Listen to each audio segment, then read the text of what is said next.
दोस्तों नमस्कार। Second world war के बाद ही दुनिया ने मान लिया था कि अब इस दुनिया में तीसरा वर्ल्ड वार होगा नहीं, और अगर होगा तो दुनिया खत्म हो जाएगी। और ध्यान दीजिए, युद्ध के समानांतर बाजार और अर्थव्यवस्था ने इतनी ताकत उन देशों के हाथों में दे डाली जो आर्थिक तौर पर संपन्न थे। और यही वो स्थिति थी जिसमें दुनिया में एक वक्त अगर सिर्फ अमेरिका और रूस आमने सामने खड़े थे तब कोल्ड वार का दौर था, लेकिन परिस्थितियों के बाद चीन एक बड़ी ताकत के तौर पर उभर कर आया।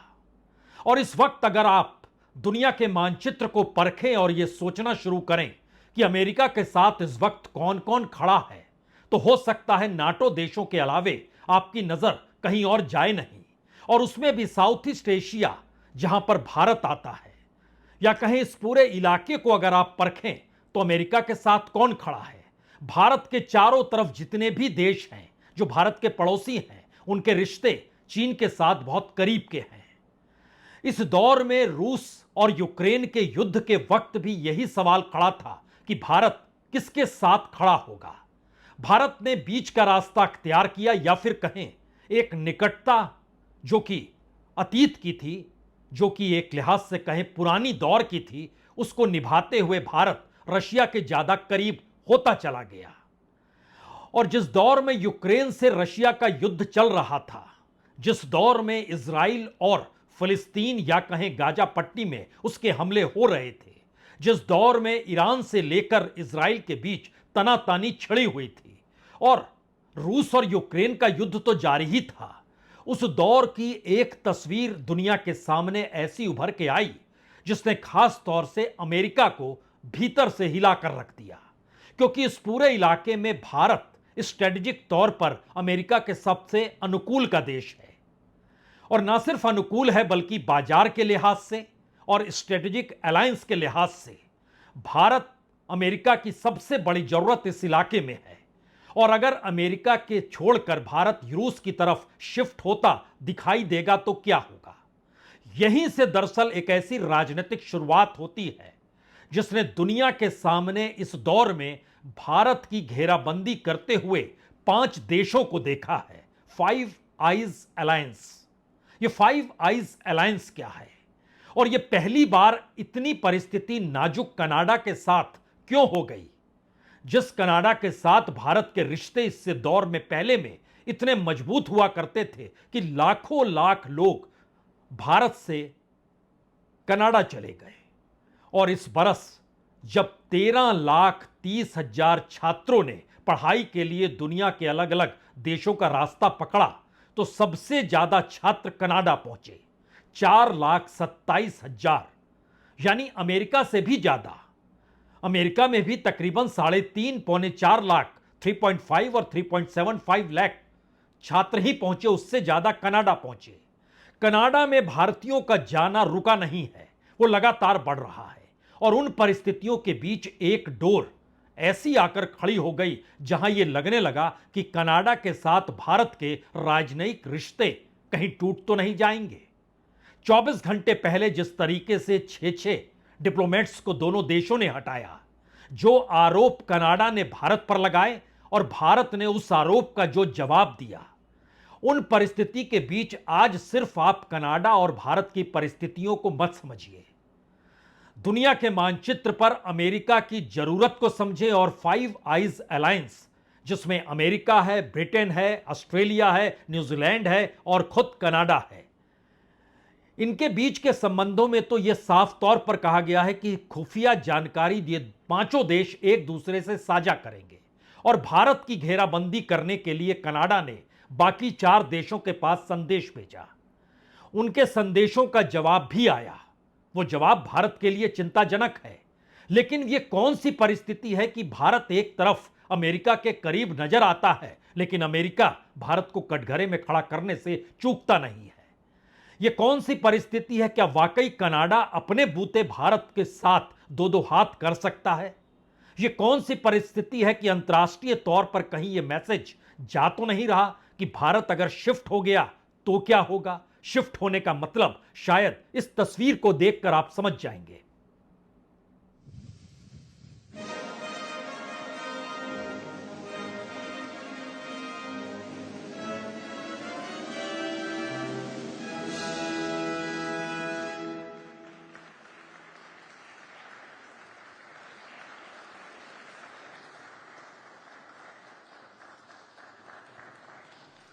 इससे कोई इनकार नहीं करेगा कि भारत के रिश्ते रूस के साथ करीब के हैं।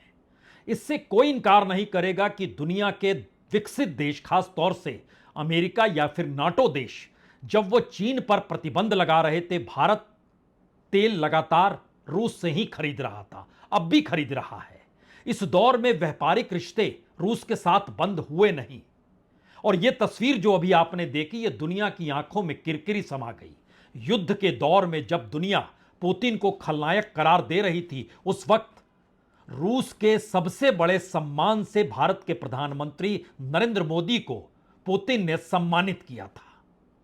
लेकिन बात आज इस तस्वीर भर की सिर्फ इसलिए है कि एक डर अमेरिका के जहन में जरूर है कि अगर भारत शिफ्ट हो गया और एक नई स्ट्रेटजी के तहत जो दुनिया में ताकतवर देशों की नई परिस्थितियों को सामरिक युद्ध के बाद पैदा कर रही है, उसमें अगर रूस है, ईरान है, चीन है, भारत है और इन परिस्थितियों का एक समावेश है, तो अमेरिका के लिए मुश्किल घड़ी है। लेकिन क्या वाकई ऐसा संभव है, या कूटनीति का यह एक दायरा है जिसमें भारत चेक एंड बैलेंस अपने तौर पर कर रहा है और यही अमेरिका को खटक रहा है?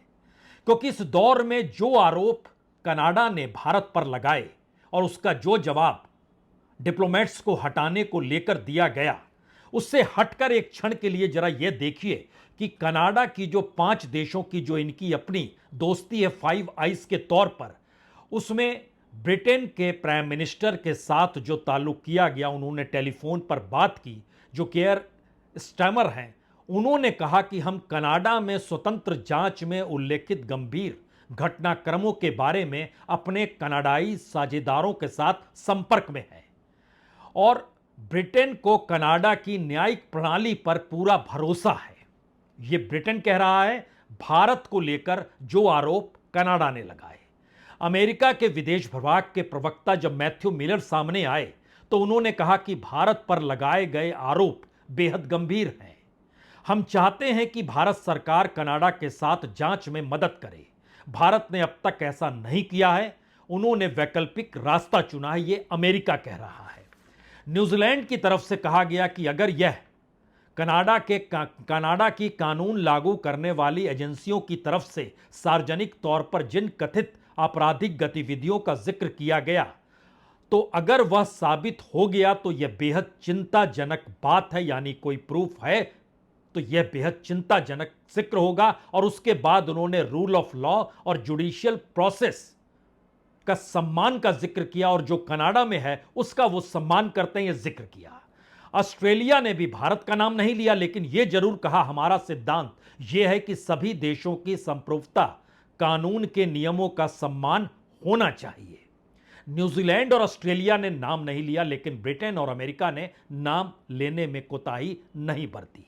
स्ट्रेटेजिकली अगर इस पूरी परिस्थिति को देखें आप, तो कह सकते हैं कि 5 देश जिस तर्ज पर एक साथ भारत के खिलाफ चल पड़े या भारत को लेकर जो घेराबंदी हो रही है, उसमें कनाडा के अनुकूल तमाम परिस्थितियां मौजूद है। अब यहां पर 2 सवाल सबसे बड़े दुनिया के सामने हैं।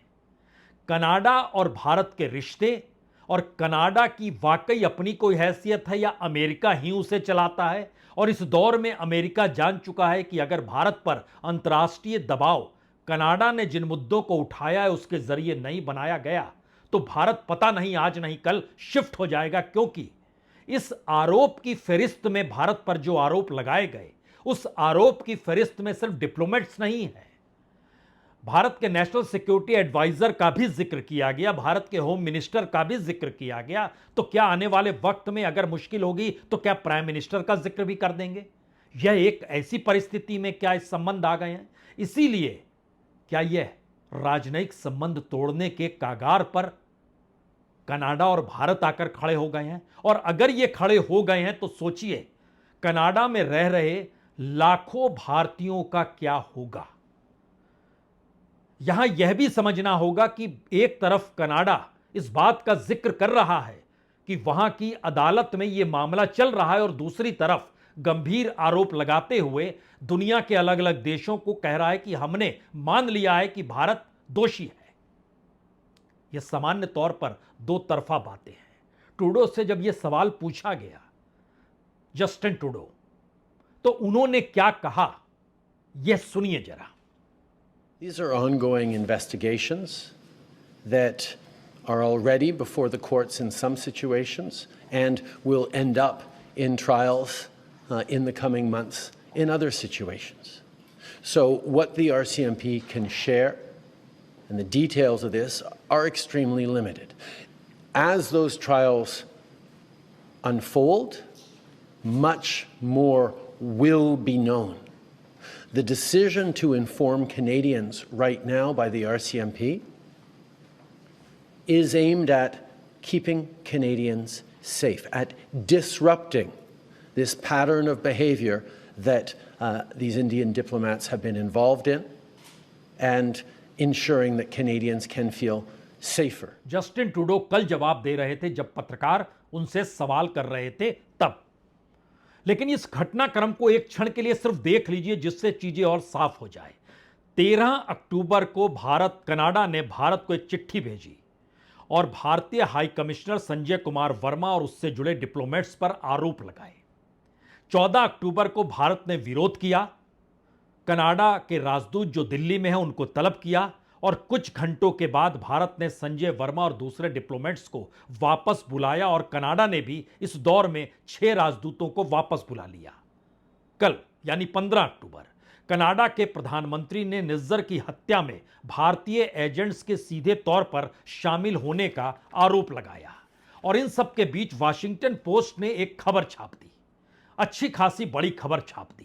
उसमें कहा गया गृहमंत्री और रॉ ने मिलकर कनाडा में खुफिया जानकारी इकट्ठा करने और खालिस्तानी आतंकवादियों पर हमले की इजाजत दी थी और भारतीय डिप्लोमेट्स के कई लोग जो पहुंचते हैं वहां पर कनाडा में उनके जरिए खुफिया जानकारी देने का दबाव बनाते हैं और इसकी अगुवाई डिप्लोमेट संजय वर्मा कर रहे हैं। और इन सब के बीच इसकी जानकारी कनाडा के नेशनल सिक्योरिटी एडवाइजर ने 12 अक्टूबर को बकायदा भारत के national security advisor Ajit Doval को एक मीटिंग में दी भी थी। सवाल इतना भर नहीं है, सवाल इन सब के बीच है कि लाखों लाखों लोग भारत के कनाडा में मौजूद हैं। सवाल यह है कि अंतर्राष्ट्रीय तौर पर जो नई सामरिक परिस्थितियां बन रही है उसमें यूक्रेन में सब कुछ झोंकने के बाद और यूक्रेन में नाटो की सेना के आने के वक्त से पहले रशिया ये कहने से चूक नहीं रहा है कि हम न्यूक्लियर अटैक कर सकते हैं अगर आपने इस तरीके से वहां पर नाटो सेना को तैनात किया तो। लेकिन इसके आगे का हिस्सा यह है कि इजराइल और यूक्रेन, प्रधानमंत्री नरेंद्र मोदी यूक्रेन गए थे लेकिन उस दौर में कहा गया कि वो अमेरिका का दबाव था और दूसरा पक्ष यह भी है कि इस दौर में इजराइल को लेकर भी सीधे तौर पर भारत अमेरिका या नाटो देशों की तर्ज पर इजराइल के साथ खड़ा नहीं हुआ है। जो अमेरिका चाहता है कि भारत खड़ा हो जाए वो संभव नहीं है क्योंकि भारत की अपनी फॉरेन पॉलिसी और पुराने संबंध वो ईरान के साथ भी रहे हैं और भारत की आर्थिक परिस्थितियों का जुड़ाव भी इस पूरे इलाके से रहा है। तो क्या अमेरिका की यह घेराबंदी कनाडा के जरिए नजर आ रही है जिससे भारत शिफ्ट ना हो जाए?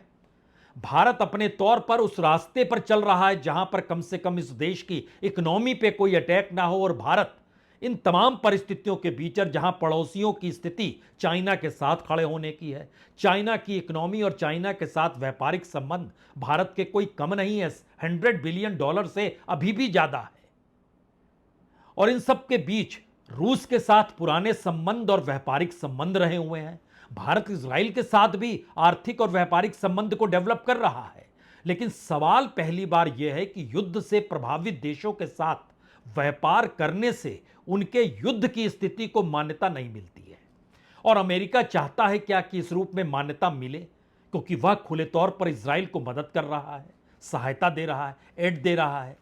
इसलिए जरा एक हिस्से को और परखिए कि भारत की मुश्किल क्या है कनाडा को लेकर या कनाडा में रहने वाले इस दौर में भारतीयों के सामने संकट क्या है।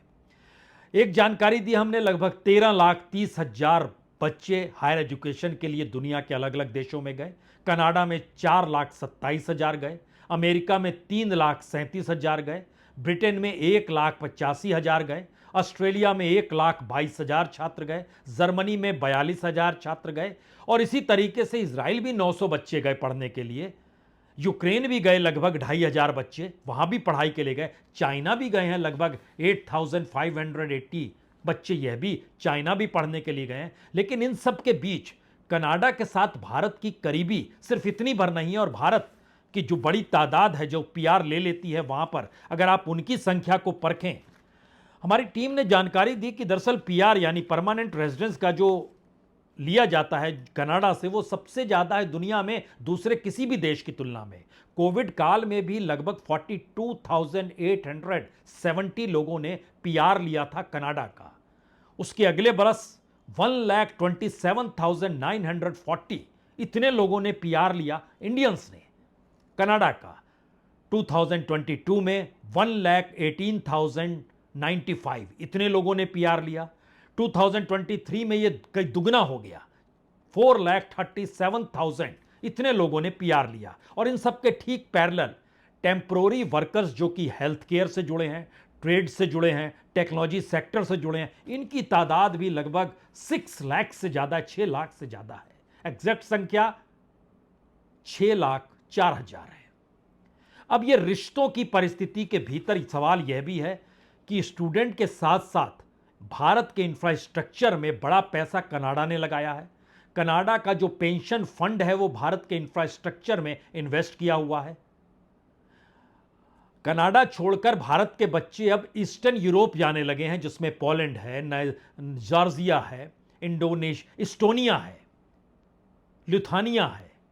लेकिन द्विपक्षीय आर्थिक समझौते जो भारत और कनाडा के बीच चल रहे थे, भारत जो इंपोर्ट करता है, वहां से जो सामान लेता है, वह कुकिंग कोल का है, वह दाल का है। दाल भी बहुत आती है कनाडा से भारत में, और भारत वहां पर फर्मा से जुड़े हुए जो अलग अलग इक्विपमेंट और बाकी चीजें वो वहां पर सप्लाई करता है। सवाल है कि इन सब के बीच अब स्थिति क्या है। वीजा बनता था पहले 30 दिन में, बढ़कर हो गया 105 दिन, उसमें भी अनिश्चितता आ गई है। स्टडी परमिट मिलने में परेशानी हो रही है, लोग अब जा नहीं पा रहे हैं। ये सारी परिस्थितियों के बीच जो भी कमेंट कनाडा की तरफ से भारत को लेकर कहा गया, उसमें यह भी कहा गया कि यह सही है कि इतनी बड़ी छात्रों में इतने बड़े छात्र जब कनाडा पहुंचते हैं तो उसको लगभग $6 बिलियन यानी तकरीबन 51-52,000 डॉलर का लाभ भी मिलता है। लेकिन उसने इस चीज को जोड़ा कि हम अपने सिस्टम से खिलवाड़, अपनी संप्रभुता से खिलाफ और बैड एक्टर्स को लेकर हम जगह नहीं दे सकते हैं, और इसको हम सबूत के तौर पर दे रहे हैं। अब जरा कल्पना कीजिए, जब भारत में कनाडाई राजदूत को बुलाया गया और कनाडाई राजदूत जब दिल्ली छोड़ रहे थे, उस दौर में मीडिया ने उनसे जो सवाल किया, सुनिए उसका जवाब क्या था।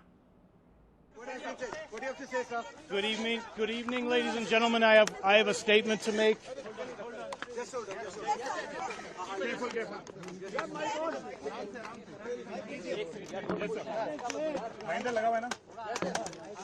The government of Canada has done what India has been asking for. Canada has provided credible, irrefutable evidence of ties between agents of the government of India and a murder of a Canadian citizen on Canadian soil. Now it is time for India to live up to what it said it would do and look into those allegations. It is in the interest of both our countries and the peoples of our countries to get to the bottom of this. Canada stands ready to cooperate with India. तो भारत ने अपने 6 diplomats को बुलाया, तो फिर Canada ने भी अपने 6 डिप्लोमेट्स को बुला लिया। और डिप्लोमेट्स को बुलाने के बाद एक डिप्लोमेट ये जवाब दे रहे थे कि वहां से सबूत भेजे गए हैं, उस जांच प्रक्रिया में भारत को शामिल होना चाहिए। और भारत की तरफ से बहुत साफ तौर पर कहा गया कि दरअसल अगले बरस कनाडा में चुनाव है, और अब यह पूरी तरीके से मुद्दा राजनीति से जुड़ गया है, क्योंकि कनाडा के प्रधानमंत्री जस्टिन ट्रूडो को चुनौतियों का सामना वहां पर अपनी आंतरिक राजनीति में करना पड़ रहा है। और शायद इसी का असर था कि कल ही वहां के एक सांसद जो जस्टिन ट्रूडो की पार्टी के साथ जुड़े हैं, यानी सत्ता के साथ हैं, उन्होंने कहा कि देश ऐसे नहीं चलता है जिस लिहाज से जस्टिन ट्रूडो चला रहे हैं। लेकिन कनाडा के भीतर कई दूसरे सांसदों की भी यह राय है कि दरअसल जस्टिन ट्रूडो के सामने जो मुश्किल है, उस मुश्किल में वो पहली बार अपने अलायंस कंट्री या फिर जो सहयोगी देश हैं उनके इशारे पर काम कर रहे हैं, यह मैसेज भी कहीं ना कहीं वहां की पॉलिटिक्स के भीतर घुमड़ने लगा है।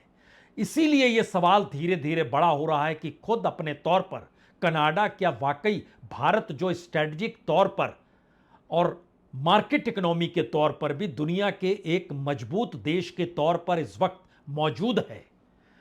कनाडा यह सोच भी सकता था कि भारत को इस रूप में कटघरे में खड़ा करे, चुनौती दे पाए, और स्ट्रेटजिकली भारत जिन परिस्थितियों के साथ और मजबूती के साथ इस वक्त खड़ा है, वहां पर अमेरिका को भी लगता है कि अगर प्रधानमंत्री मोदी पहल करें तो युद्ध की जो भी संभावना और युद्ध की जो परिस्थितियां हैं वह टल सकती है, रुक सकती है।